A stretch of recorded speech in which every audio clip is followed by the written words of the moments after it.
A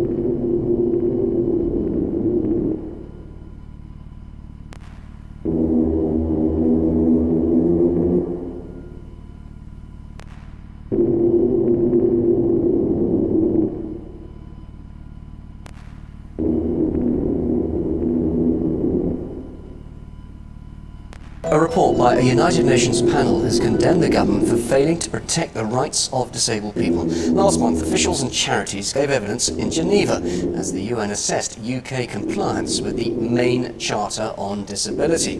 The report highlighted an increase in the number of disabled children being excluded from mainstream schools. It also highlighted the large number of disabled people living in poverty and claimed the government did not recognise their right to live independently. The shortcomings have been blamed on factors including austerity and an uncertain Brexit. The chairwoman of the panel described the situation in the country as a human catastrophe. The UN says austerity has impacted 500,000 disabled people who each lose up to £3,000 a year. It also stressed that employers fail to recognise vulnerable individuals, and the UN described the evidence as overwhelming. Well, for more on that, I'm now joined by Ellen Clifford from the campaign group Disabled People Against Cuts. Ellen, so you were in Geneva last week, and the UN, well, the quote is, they're seeing a human catastrophe. So what sort of evidence did you see being presented before this panel in order to endorse that sort of view?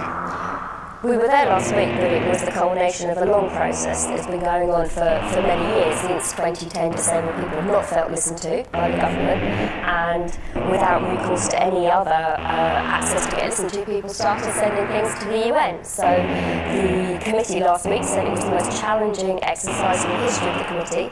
They've received over 2,000 pages of evidence, and to get the committee to listen to things, you have to present evidence quite robustly. So statistics as well as case studies, the mountain of evidence about the regression of disabled people's rights since 2010 is overwhelming. Human catastrophe. Yes, it's strong, but it's true. Yes. Yeah. People, what, even deaths? Benefit deaths. There have been many deaths that have been linked to benefits being stopped, so suicides or people's conditions being aggravated. The social care crisis, that got more attention before the election, but that focused mainly on older people. What we're seeing for disabled adults is a life that's completely curtailed, so people who are left at home trapped indoors without access to food or water or the toilet for hours on end. It's an undignified life, it's not equal to other people, and yet disabled people are told to expect it. That's the best we can expect of them. And the government says it's spending something like £50 billion on this. The second highest amount in any other G7 country. So what's going on?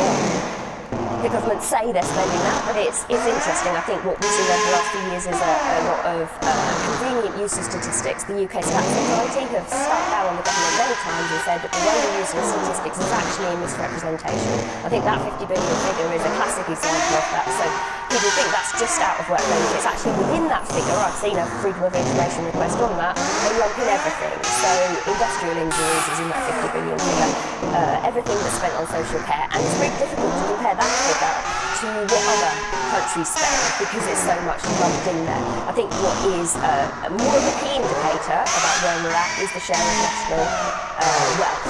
So the Institute for Peaceable Studies has said that actually the share of national wealth on disability benefits is at half of what it was in 1989, for example. I think that's more of an important thing to look at than what the government says they're spending, because we're spending more on everything. Austerity was mentioned as one of the causes, but also Brexit. Well, Brexit isn't the government's fault. The UN were concerned about Brexit and what might be the implications. I know, for example, many disabled people are particularly concerned around the recruitment of the social care workforce and personal assistance. Freedom of movement could well be an issue in that. And for disabled people trying to survive with lower and lower packages from local authorities, anything that relates to independent living is a concern. So people are concerned about Brexit. The committee did pick up on that, but they also picked up on many other things like legal aid changes that have stopped access to justice for disabled people. They picked up on social care and independent living, which is a huge issue for disabled people. They also picked up on many of the welfare reform changes, on the impact of sanctions on disabled people, on the cuts to personal independence payments, for example. What impact can a UN panel have then on the British government? The Convention on the Rights of People disabilities doesn't have any teeth. It's not enshrined in domestic legislation. I think disabled people just wanted to feel listened to, and that's why so much evidence was sent, because people just didn't know where to turn. I think people also hoped that the government would be shamed. The government did send a large representation of government officials over there, so they clearly do care to some level about how people see them. They kept maintaining, and that was good from the committee. They came down on them and they said, you can no longer call yourself world leaders. And disabled people in this country really thought, yes, you're right. Just finally, you were in the High Court today in London. What was all that about? So that was a case that's been taken under the Care Act of an individual disabled man whose care package has been slashed by Oxfordshire County Council following the closure of the Independent Living Fund. I think what today's ruling proved is that disabled people don't have access to justice to challenge decisions that are curtailing their basic human rights. The Disability Committee picked up on that last week. They said that the UK government cannot delegate their responsibility for human rights to local authorities. They need to be making sure that disabled people have access to their rights, and today proved that that's not happening for disabled people. Are you confident now that things could change, things could get better? Just briefly. We hope this is a wake-up call for the government, but we also think that disabled people need to continue using whatever means we have to challenge what's happening.